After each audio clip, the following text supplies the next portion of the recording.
Hello बच्चों, vector form of electric force पढ़ाऊंगा, है ना। Vector form of Coulomb's law क्या होता है, फिर position vector of Coulomb's law. बच्चों, मैं एक बात आप लोगों से बताना चाहूंगा। आप लोगों ने जब भी कोई पॉइंट को पढ़ो तो उसे नोटबुक और पेन लेकर बैठो और उसे एक एक पॉइंट को नोट करो और रेगुलर करते रहो। ऐसे जो भी लेक्चर होता है उस सबको कलेक्ट मत होने दो। तो डीपली मैं किसी भी पॉइंट को डिस्कस करूंगा, है ना, बहुत डीपली चलूंगा। मेरी नोटबुक के किसी क्वेश्चन को सॉल्व करने से तुम्हें किसी भी टाइप के क्वेश्चन सॉल्व हो जाएंगे। इंपॉर्टेंट क्वेश्चन को तुम 1000 बार करो, है ना। एक ही क्वेश्चन को 1000 बार करो, वही तुम्हें 1000 क्वेश्चन का कंसेप्ट देगा। तो ये कंसेप्ट माइंड में रखो और तुम्हारा कंसेप्ट इंपॉर्टेंट और यूनिक कंसेप्ट होना चाहिए, जिससे कि तुम्हें कोई भी पॉइंट समझ में आ जाए।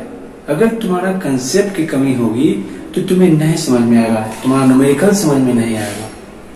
भले ही तुम सॉल्यूशन तो लिख लोगे लेकिन समझ में तो नहीं आएगा। ये नोटबुक के क्वेश्चन को करने के बाद तुम किसी भी बुक के असाइनमेंट का क्वेश्चन सोल्व करो, सब क्वेश्चन तुमसे सोल्व होगा। लेकिन लेक्चर का जो भी क्वेश्चन है उसको एक एक करके सारे पे पकड़ बनाओ, उसको बार बार खुद से सोल्व करो। जिस स्टेप में तुम्हें दिक्कत होता है उस स्टेप में तुम उसे बार बार देखो, उसको रिपीट करते रहो, लेकिन उसे कंप्लीट करके छोड़ो।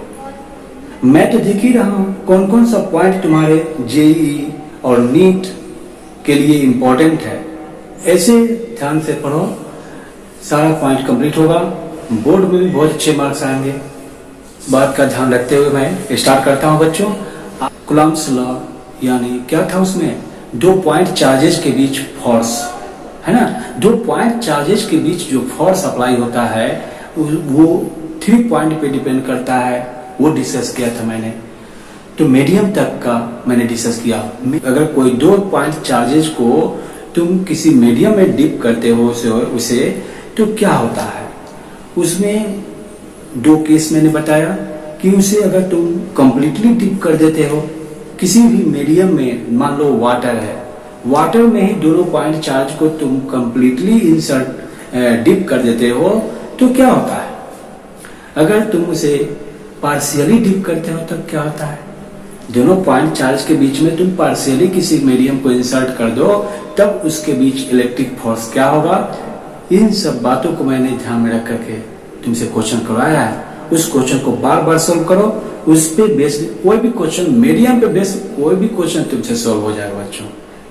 और मैं जो दे रहा हूं तुम्हें खुद यूनिक कंसेप्ट दिखेगा, मेरे कहने पे नहीं, तुम्हें क्वेश्चन के लेवल से आइडिया लग जाएगा कि सर बहुत ही यूनिक प्रॉब्लम सब सोल्व करा रहे हैं, है ना। तो देखो नेक्स्ट जो होगा 12 बोर्ड को भी मैंने ध्यान में रखकर लैंग्वेज को भी मैं लिखवा रहा हूँ, ठीक ना। तो लैंग्वेज सबके लिए जरूरी है, उसके बिना तुम्हारा कंसेप्ट तुम्हारे अंदर नहीं रह पाएगा, है ना। तो कंसेप्ट पे एक एक लाइन पकड़ बनाओ, क्वेश्चन खुद से सोल्व होगा, परेशान नहीं होना है। ओके बच्चों, तो हम लोग स्टार्ट करते हैं आज vector form of Coulomb's law. Okay, देखो vector form of Coulomb's law क्या होता है। तुमने देखा कि 2 पॉइंट चार्ज के बीच जो फोर्स अप्लाई होता है वो किस डायरेक्शन में लगता है, along the line joining. 2 point charges के बीच जो फोर्स अप्लाई होता है वो अलोंग द लाइन ज्वाइनिंग, उसको ज्वाइन करो दोनों पॉइंट चार्ज को। ये था ना Q1 Q2, 2 point charges Q1 और Q2 है। इस दोनों पॉइंट चार्ज को तुम ज्वाइन कर दो, ये इसका लाइन ऑफ ज्वाइनिंग है ना। तो ये दोनों के बीच जो फोर्स अप्लाई होता है वो अलोंग द लाइन ज्वाइनिंग होता है। और दोनों फोर्स का नेचर क्या होता है, सेम नेचर का फोर्स है, इलेक्ट्रिक फोर्स ही है ना। तो ये एक्शन रिएक्शन पेयर फोर्स भी से कहा जाता है। फिर इसके बीच का सेपरेशन क्या होगा, तो R सेपरेशन है। Q1 पे फोर्स अप्लाई किधर करेगा, इधर की ओर। देखो, और Q1 Q2 पे फोर्स अप्लाई करेगा इधर की ओर। अभी vector form of Coulomb's law पढ़ना है। वेक्टर फॉर्म क्या होता है?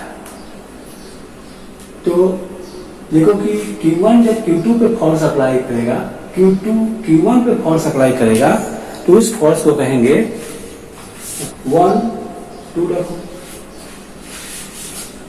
Q1 जब Q2 पे फोर्स अप्लाई करेगा तो इसे रख दो 2 1। ठीक, इससे डायरेक्शन पता चल रहा है। क्या हो रहा है कि इस पे F1 2 का मतलब क्या है? Q1 पे Q2 द्वारा अप्लाइड फोर्स, और ये Q2 पे Q1 द्वारा अप्लाइड फोर्स है। ये तुम लोग इसके लिए फोर्स, इलेक्ट्रिक फोर्स पढ़ चुके हो, तो बताओ कि F1 2 का मैग्नीट्यूड और F2 1 का मैग्नीट्यूड क्या होगा? 1/4 pi epsilon naught dot Q1 Q2 upon R square, यही होगा ना? देखो, तो बच्चों ये तो मैग्नीट्यूड की बात हुई, दोनों का मैग्नीट्यूड इक्वल है। इसमें डायरेक्शन भी रिप्रेजेंट करना है कि डायरेक्शन किधर हो। तो ये Q1 Q2 पे फोर्स अप्लाई कर रहा है, इसका डायरेक्शन कौन सा होगा? यही डायरेक्शन होगा ना, इधर की ओर फोर्स अप्लाई कर रहा है। तो वेक्टर फॉर्म क्या रिप्रेजेंट करता है? वेक्टर फॉर्म ये रिप्रेजेंट करता है कि दो चार्ज के बीच लगने वाला जो फोर्स है वो equal in magnitude but opposite in direction होता है। इसका मतलब क्या हुआ कि unit vector R 1 2, unit vector R 21 equal to minus unit vector R 1 2 होगा by equation 1 vector F12 equal to 1/4 pi epsilon naught Q1 Q2 upon R square minus unit vector R 1 2। ये क्या, इसे हम माइनस को बाहर करके 1/4 pi epsilon naught Q1 Q2 upon R square unit vector R 1 2 लिख सकता हूं? बिल्कुल। तो ये क्या होगा, जरा इसको देखो, क्या ये इक्वेशन 2 से मैच करा कर देखो, इसके बराबर है कि नहीं? बराबर है। तो इसके बदले मैं लिख सकता हूं वेक्टर F21। देखो वेक्टर F21 का मैग्नीट्यूड आ गया, vector F12 equal to minus vector F21 के। ठीक, तो ये वेक्टर फॉर्म क्या रिप्रेजेंट किया कि दो चार्ज के बीच लगने वाला जो फोर्स है वो equal in magnitude but opposite in direction होता है। यहाँ प्रूफ हो रहा है, देखो नेगेटिव साइन आ गया, अपोजिट डायरेक्शन में अप्लाई होता है। इसीलिए न्यूटन्स लॉ के अनुसार इसे एक्शन रिएक्शन पेयर फोर्स भी कहते हैं। तो यहाँ प्रूफ कर दिया ना कि vector form of Coulomb's law ये रिप्रेजेंट करता है कि फोर्स अपोजिट होता है। इसे शो कीजिए, इसे वीडियो पॉज करके बच्चों नोट करो, फिर मैं इसके नेक्स्ट स्टेप को डिस्कस करता हूँ। ठीक, नोट करो इसे, vector form of Coulomb's law.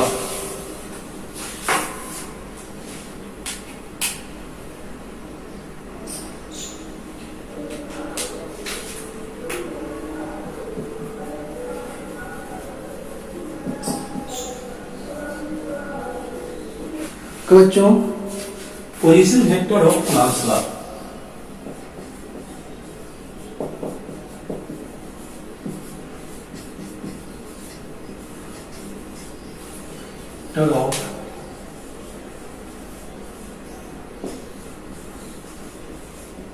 Coulomb's law, देखो पोजीशन वेक्टर क्या होता है। अभी तुमने देखा vector form of Coulomb's law. Position vector of Coulomb's law क्या होता है? दो पॉइंट चार्जेज के पोजीशन को रिप्रेजेंट करना है। पोजीशन वेक्टर तुम वेक्टर में पढ़े होगे, तो दो पोजीशन के बीच इस पे बहुत ही इंपॉर्टेंट क्वेश्चन एक आएगा, यूरोडो का एक क्वेश्चन कराऊंगा मैं इस पे पोजीशन वेक्टर पे। देखिए डिस्टेंस को वेक्टर आर से रिप्रेजेंट कर रहे हैं इससे। तो दो पोजीशन वेक्टर तुमने रिप्रेजेंट किया, इस दोनों पोजीशन वेक्टर में जरा देखो इसके लेंथ, किसी वेक्टर का मैग्नीट्यूड को कौन रिप्रेजेंट करता है, उसका लेंथ, एरो का लेंथ, दोनों का पोजीशन डिफरेंट होगा। देखो लेंथ डिफरेंट है इसलिए, तो ये पोजीशन वेक्टर में कैसे इसका पोजीशन लिखोगे, इस ट्रायंगल में ओ ए और बी है, ये ट्रायंगल पोजीशन वेक्टर के अनुसार इस ट्रायंगल में क्या होगा सर देखो, in triangle O A B, तो जो ओ ए बी में एक चीज क्लियर करो कि इसका डायरेक्शन किस ओर होगा। ए ओ बी में हॉर्स F12 के लिए बात करता हूं, और हॉर्स वेक्टर F12, तो F12 के लिए तुम एक ट्रायंगल फॉर्म करो, ये होगा R1 वेक्टर और ये R2 वेक्टर है, तो इसका डायरेक्शन किधर से किधर होगा, इधर होगा। स्पेशली फॉर 1 2 Q1 पे Q2 द्वारा लगने वाले फोर्स के लिए ऐसा होगा, ये होगा ये ट्रायंगल। तो इस ट्रायंगल में क्या देखा, कौन सा साइड इसका अपोजिट ऑर्डर में है, अपोजिट ऑर्डर वाला साइड सेम ऑर्डर वाले साइड के सम के बराबर होगा।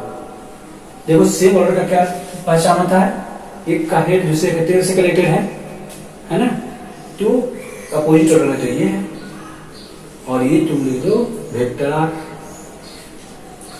तो अपोजिट ऑर्डर वाला सेम ऑर्डर वाले के सम के बराबर होता है। सेम ऑर्डर यानी देखो एक का हेड दूसरे के टेल से कनेक्टेड है, तो सेम ऑर्डर में है, यानी इसे तुम क्या लिख सकते हो, ट्रायंगल ऑफ एडिशन से vector R1 equal to vector R plus vector R2, लेकिन हमें तो जरूरत है वेक्टर R का, तो वेक्टर R इक्वल टू होगा vector R1 minus vector R2, ये होगा बच्चों।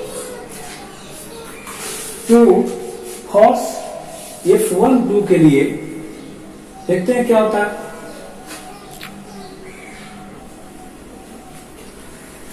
देखो फोर्स F12 देखते हैं क्या होता है। F12 का मैग्नीट्यूड क्या लिखोगे, vector F12 equal to 1/4 pi epsilon naught Q1 Q2 upon R square 2 1, ठीक। ये यूनिट वेक्टर डायरेक्शन रिप्रेजेंट करता है ना, मैग्नीट्यूड के साथ उसका डायरेक्शन भी रिप्रेजेंट करना पड़ता है। तो इस यूनिट वेक्टर के बदले क्या लिख सकते हो, जो वेक्टर में पढ़े होंगे कि vector R equal to magnitude of R और यूनिट वेक्टर R, ऐसा होता है। किसी भी वेक्टर क्वांटिटी में उसका मैग्नीट्यूड और डायरेक्शन दोनों होता है। देखो यहाँ मैग्नीट्यूड है, ये डायरेक्शन है, इसे क्या करेंगे, यूनिट वेक्टर R हमें चाहिए, unit vector R equal to vector R upon mod R लिख देंगे। इस यूनिट वेक्टर के लिए हम इक्वेशन 1 में रख देते हैं। देखो बाय इक्वेशन 1 है तुम्हारा F12 equal to 1/4 pi epsilon naught Q1 Q2 upon R square unit vector R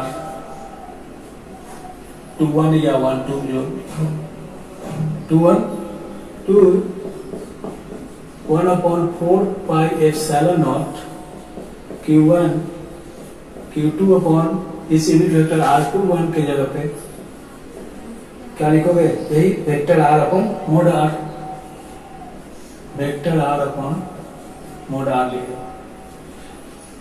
ठीक। तो एक चीज ध्यान दो, ये जो देख रहा था vector R upon mod R. इसका मतलब ये तो मैग्नीट्यूड है, ये भी मैग्नीट्यूड है ना, डिस्टेंस है, सेपरेशन बिटवीन बोथ चार्जेज है, तो ये दोनों का क्या होगा, आर क्यूब हो जाएगा ना, R cube 1/4πε0 dot Q1 Q2 upon R cube vector R. अब यहाँ पे वेक्टर आर कितना आया था तुमको, यहाँ से देखो, vector R equal to vector R1 minus vector R2 आया हुआ है, इसको यहाँ पे पुट कर दो। Vector F12 equal to 1/4πε0 Q1 Q2 by R1 minus R2 का होल क्यूब और ब्रैकेट में R1 vector minus R2 vector, ये आ गया। F21 का क्या होगा, similarly vector F21 equal to 1/4πε0 Q1 Q2 upon और वेक्टर F21 के लिए ट्रायंगल तो ये यूज करना है, इन ट्रायंगल AOB में जब एक चीज देखो क्या चेंजिंग होगा, ये तो इसका R1 है, ये भी इसका R2 है, इसमें कोई चेंजिंग नहीं होगा। चेंज कहां पे हुआ, यहाँ पे देखो, ये फोर्स का डायरेक्शन अब Q1 से Q2 की ओर हो गया। तो इस तरीके से इस ट्रायंगल में बताओ कि अपोजिट ऑर्डर में कौन सा साइड है, इस ट्रायंगल में कौन सा साइड इसका अपोजिट ऑर्डर में है, R2 वेक्टर अपोजिट ऑर्डर में, तो सेम ऑर्डर वाले के सम के बराबर होता है ना ट्रायंगल लॉ ऑफ एडिशन से। तो क्या लिखोगे, R2 vector equal to R1 vector plus vector R, हमें चाहिए vector R equal to R2 vector minus R1 vector. देखो ठीक, तो लिखता हूं वेक्टर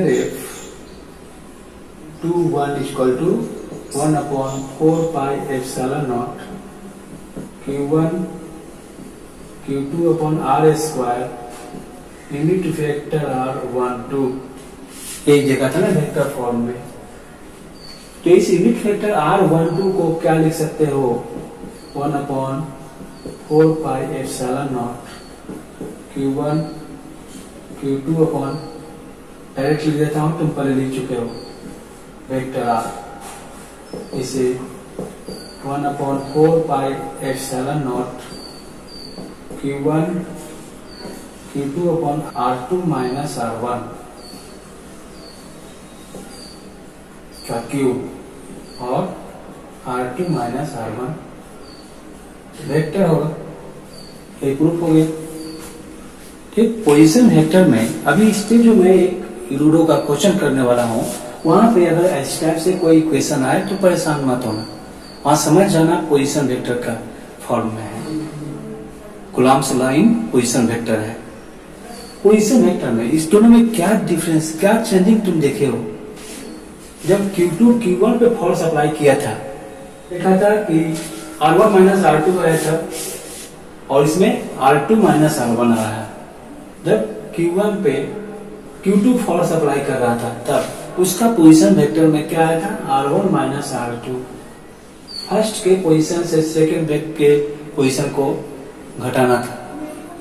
दूसरे में क्या देख रहे हो, R2 1 है, देखो R2 माइनस R1 आ रहा है, यानी अगर R3 और R1 के बीच हो तो क्या लिखोगे, R3 माइनस R1 होगा, है ना। ये position vector of Coulomb's law हो जाता है। इसे जरा वीडियो पॉज करके नोट करो।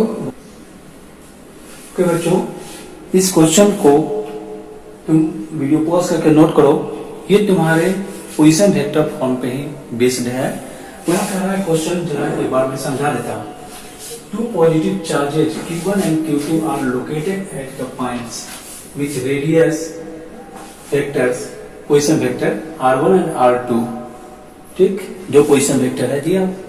Find A negative charge q3 and A radius vector r3, इसका पोजीशन वेक्टर क्या है r3, the point eight which it has to be placed for the force acting on each of three charges to be equal to 0, है ना।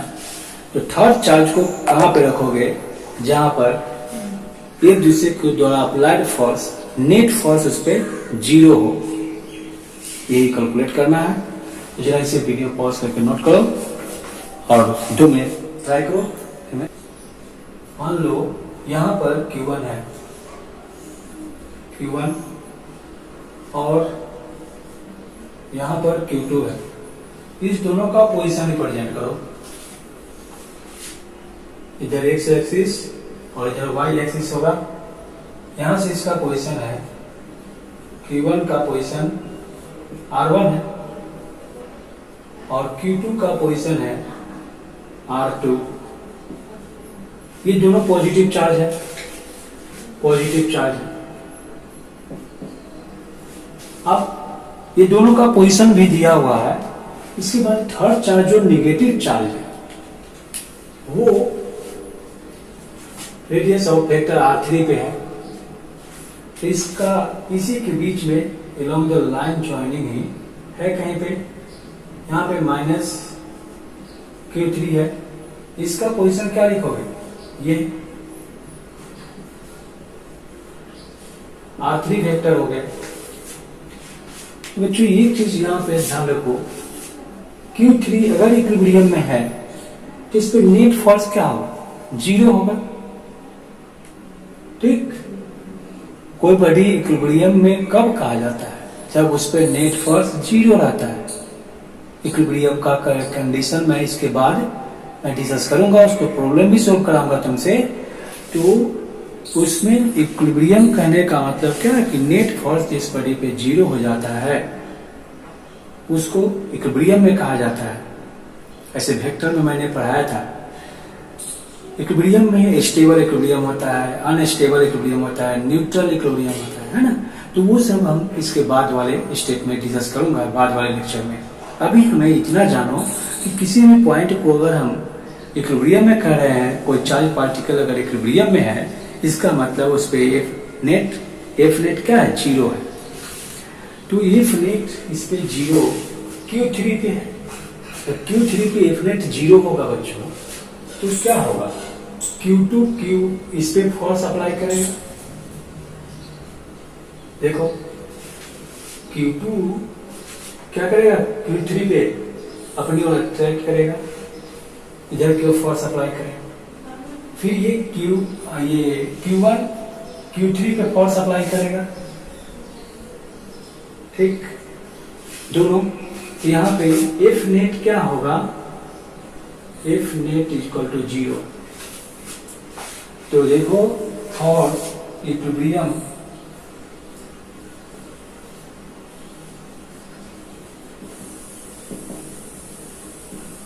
और equilibrium of Q3 अगर equilibrium में है तो इसके लिए क्या लिख सकते हो बच्चों,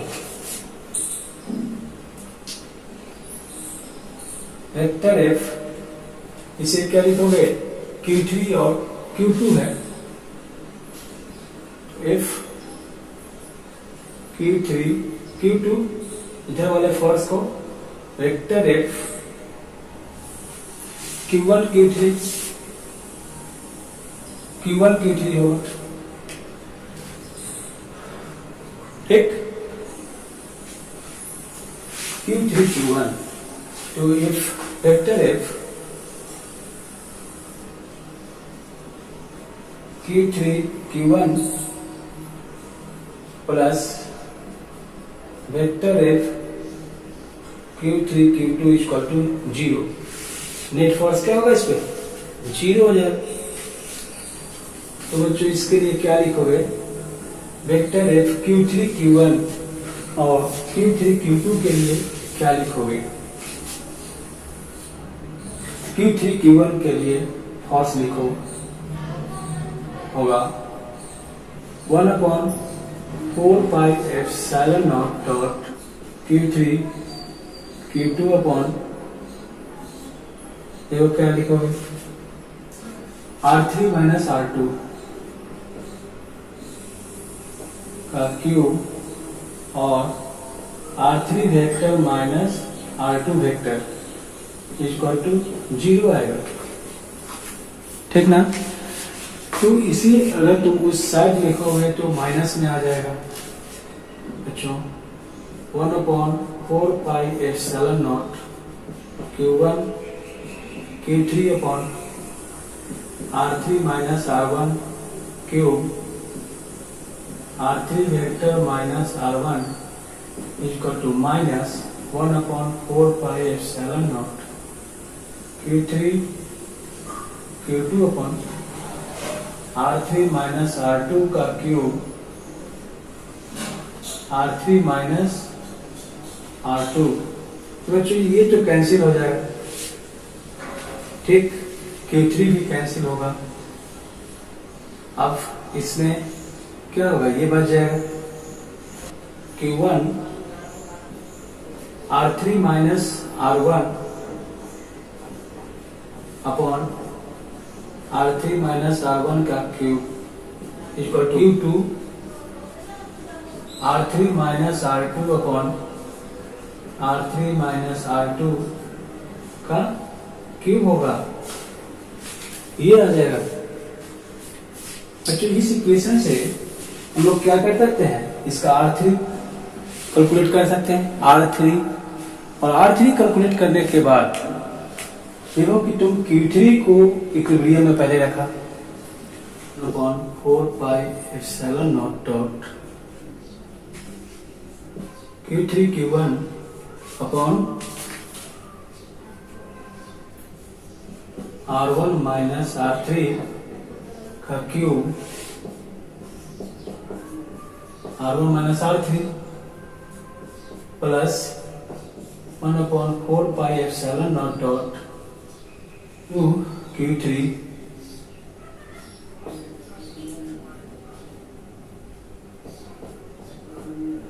अपॉन R2 माइनस R3 का whole cube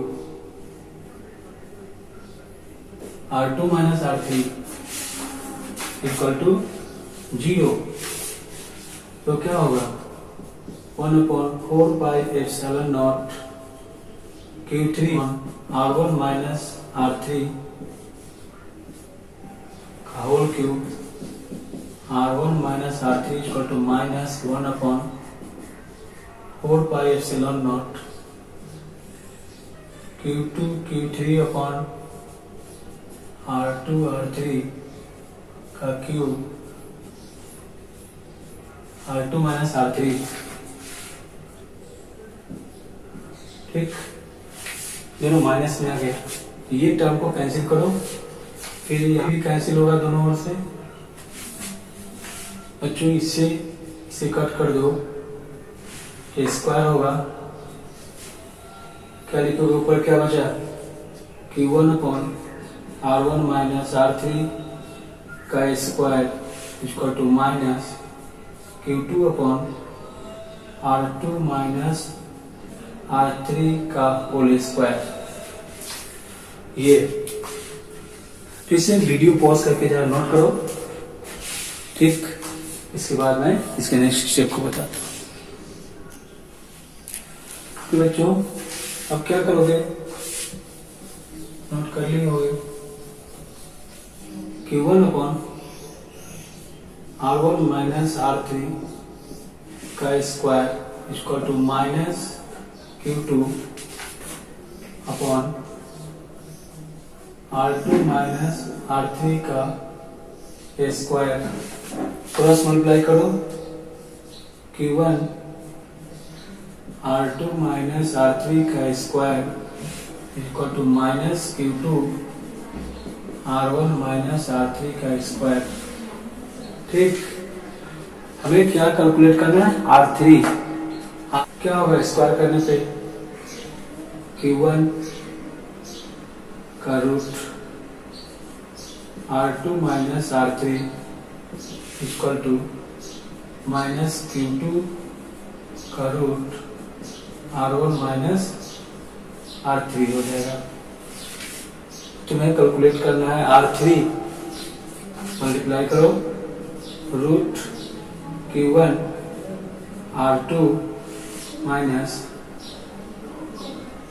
root Q1 R3 equal to minus root Q2 R1 plus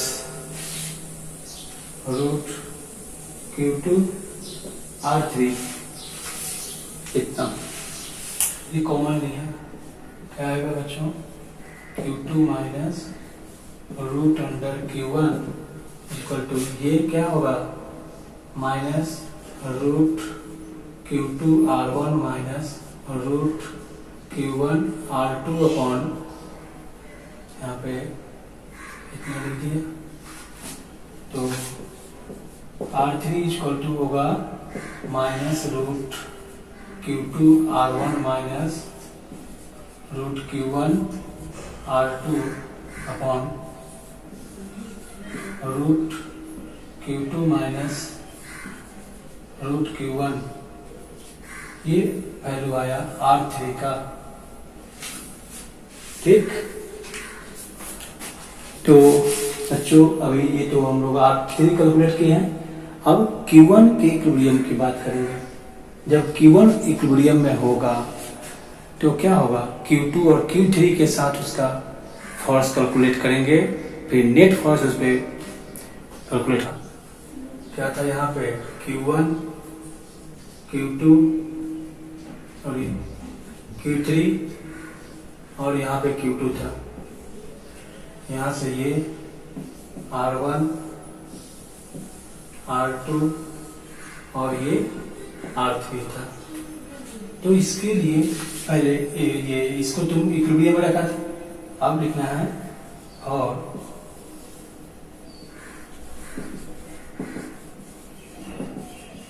equilibrium of Q1। Q1 का इक्विलिब्रियम होने पे इस पे नेट फोर्स 0 होगा, Q3 के कारण और Q2 के कारण इस पे फोर्स बताना है। तो क्या लिखोगे? Vector F Q1 Q3 plus vector F Q1 Q2 equal to 0। Vector F Q1 Q3 को क्या लिखोगे? Q1 Q3 को 1/4 pi epsilon naught dot Q1 Q3 upon Q1 और Q3 के बीच, Q1 और Q3 के बीच है, क्या लिखोगे? R1 minus R3।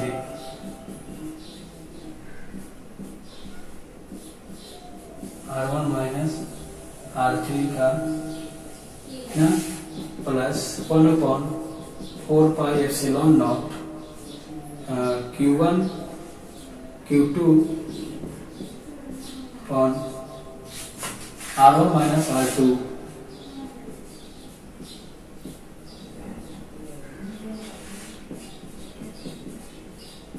R1 minus R2 ये आएगा इक्वल टू 0। इसके नेक्स्ट स्टेप में क्या करोगे? ये कैंसिल कर दो, दोनों को इस साइड अगर लाओगे ये जाएगा ना 1/4 pi epsilon naught Q1 Q3 upon R1 R3 का cube R1 minus R3 plus नहीं लिखा, माइनस कर दो तो होगा 1/4 pi epsilon naught Q1 Q2 upon R1 minus R2 का क्यूब R1 माइनस R2। ये माइनस में होगा, दोनों से कैंसिल करो, कौन कैंसिल होगा? Q1 कैंसिल होगा, तो फिर ये क्या आएगा? Q3 upon R1 minus R3 का square equal to minus Q2 upon R1 minus R2 का स्क्वायर। ये फिर उसी के जैसे कैलकुलेट करो, इसे कैलकुलेट करो और इसमें तुम R3 का वैल्यू पुट कर दो। R3 की वैल्यू को जब पुट करोगे तो मैं Q3 कैलकुलेट हो जाएगा। Q3 equal to minus Q2 R1 minus R3 का square upon R1 minus R2 का स्क्वायर, ये Q3 आ जाएगा। आफ्टर पुटिंग R3, इसमें हम R3 रखेंगे तो कितना आ जाएगा। तो ये कैलकुलेशन की बात है, ये तुम भी कैलकुलेट कर सकते हो।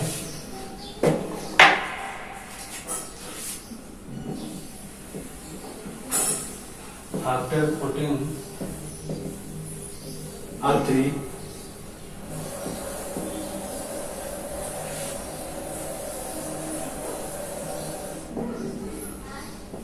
इन इक्वेशन वन में तुम R3 को रखोगे तो क्या आएगा, Q3 equal to minus Q2 R1 minus Q1 R2 minus root Q2 Q2 R1। इसको जरा देख लो क्या आया था, upon root Q1 minus root Q2, ये इतना का whole square upon R1 minus R2 का स्क्वायर। तो इसे जब कैलकुलेट करोगे बच्चों तो तुम्हें आएगा Q3 equal to minus Q2 Q1 upon root under Q1 plus root under Q2 का होल स्क्वायर, ये फॉर्मूला आ जाएगा। ठीक, ये तुम्हारा आंसर होगा। ये इंपॉर्टेंट क्वेश्चन है, पोजीशन वेक्टर का यूज होता है अगर क्वेश्चन तुम्हारा किसी टाइप से चेंज किया। लॉन्ग डेरिवेशन तो है बच्चों, लेकिन टफ नहीं है, थोड़ा सीरियस हो जाओ तो आसानी से तुम इसे कर सकते हो। इरोडो का क्वेश्चन है ये, लेकिन इस पे बेस्ड अगर कोई क्वेश्चन आया, एडवांस में ऐसा क्वेश्चन आता है तो वहाँ क्या करोगे। तो इसलिए बच्चों इसे प्रैक्टिस करो, तो लॉन्ग प्रोसेस तो था ये, तो ये कोई बहुत बड़ा नहीं है, बार बार इसे प्रैक्टिस करना। में दो चार्ज के बीच फोर्स अप्लाई हो रहा है, उसके साइड में अगर थर्ड चार्ज पार्टिकल उसके बीच आ जाए, फोर्थ चार्ज पार्टिकल आ जाए उसके बीच, तो उस फोर्स पे कोई इफेक्ट नहीं पड़ेगा, है ना। जबकि डेली लाइफ में तो कोई भी थर्ड बॉडी के आने से फोर्स इफेक्टेड हो जाता है ना, फोर्स इफेक्टेड हो जाता है, चेंज हो जाता है। पर superposition principle of Coulomb's law,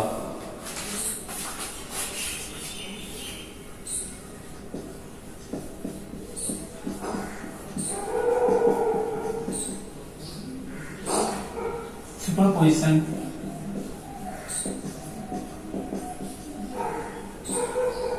principle of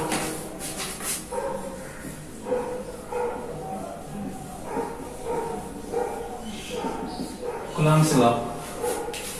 superposition principle of Coulomb's law क्या कहता है, किसी एक चार्ज पे मल्टीपल चार्जेस द्वारा लगने वाला force, resultant force is equal to sum of all forces होगा, all forces due to multiple charges around it ना।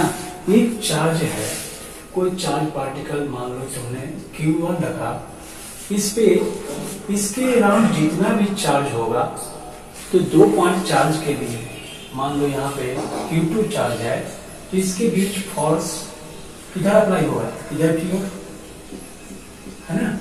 वेक्टर F Q1 Q2 लिखोगे। अगर इसी के बीच कोई थर्ड चार्ज बॉडी आ जाए यहाँ पे Q3, तो इसके फोर्स पे कोई इफेक्ट नहीं पड़ेगा, कोई इफेक्ट नहीं होने वाला है, कोई चेंजिंग नहीं होगा इसके फोर्स में, Q3 के आने पर Q3 Q1 पे किधर फोर्स अप्लाई करेगा, इधर Q vector F Q1 Q3 देखो, अगर ये Q4 है तो इसके बीच का सेपरेशन, ये इधर की ओर फोर्स अप्लाई करेगा Q1 Q4, एक चार्ज बॉडी पे उसके अराउंड प्रेजेंट सारे चार्जेस द्वारा, मल्टीपल चार्जेस द्वारा अप्लाइड फोर्स को ही कहा जाता है superposition principle of electric force. Superposition principle में क्या होगा, इसका फोर्स जो होता है वो resultant force vector F equal to vector F Q1 Q2 plus vector F Q1 Q3 plus vector F Q1 Q4 dot dot, मान लो n चार्ज पार्टिकल्स इसके अराउंड है, तो ये किसी भी एक पार्टिकल पे फोर्स क्या होगा, ये होता है, देखो, E resultant force is equal to sum of all forces due to multiple charges around it. It is called superposition principle. इसे तुम वेक्टर फॉर्म में कैसे रिप्रेजेंट करोगे, देखो यहाँ पे जितना भी चार्ज पार्टिकल है सब डिफरेंट पोजीशन पे है ना, सबका पोजीशन तो डिफरेंट है, तो पोजीशन वेक्टर के फॉर्म में रिप्रेजेंट करना पड़े, वेक्टर के फॉर्म में रिप्रेजेंट करना पड़े। देखो आज तुम लोगों ने पढ़ा पोजीशन वेक्टर और वेक्टर फॉर्म, तो उसका यूज कहाँ पे है, ये रिजल्टेंट फोर्स होगा।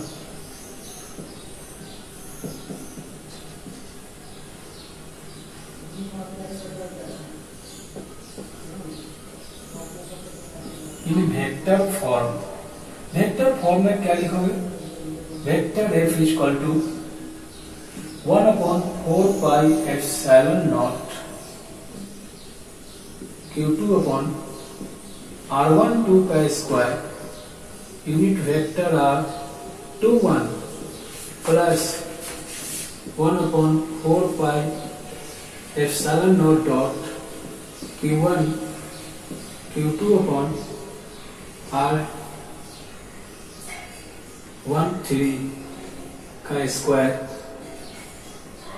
फिर ये होगा unit vector R31 and so on. Next क्या लिखोगे, Q1 और Qn 1/4 pi epsilon naught dot Q1 Qn upon R1n का स्क्वायर, यूनिट वेक्टर Rn1। ठीक ना बच्चों, ठीक, superposition principle of electric force पता है, लेकिन पोजीशन वेक्टर के फॉर्म में भी हम इसे लिख सकते हैं, in position vector,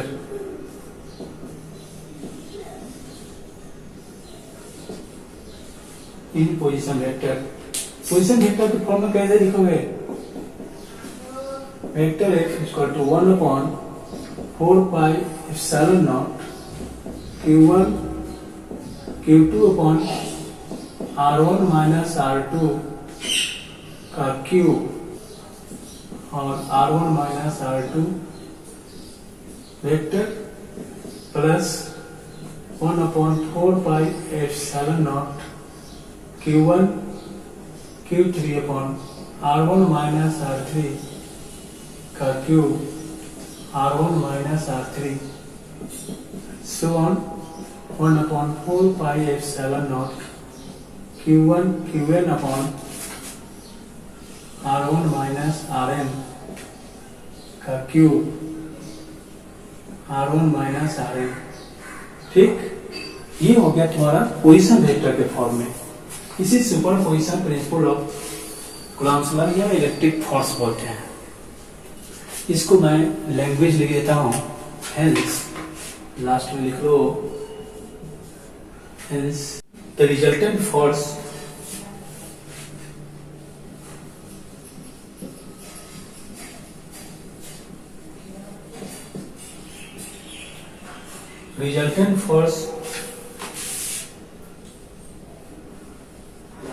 on a charge of system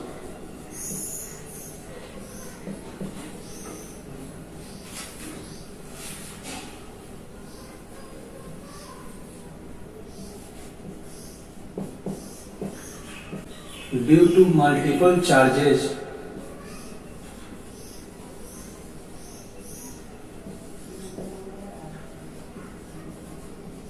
around it is equal to sum of all forces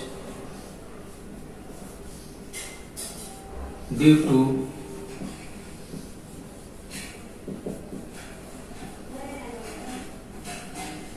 multiple charges, है ना। इसे ही सुपरपोजिशन प्रिंसिपल कहा जाता है। किसी भी सिस्टम में बहुत सारा मल्टीपल चार्जेज गिवन है, उसमें एक पॉइंट चार्ज पे उसके अराउंड जितना भी चार्ज है उन सब के द्वारा अप्लाइड फोर्स का रिजल्टेंट फोर्स होगा वो सारे फोर्स के सम के बराबर होता है।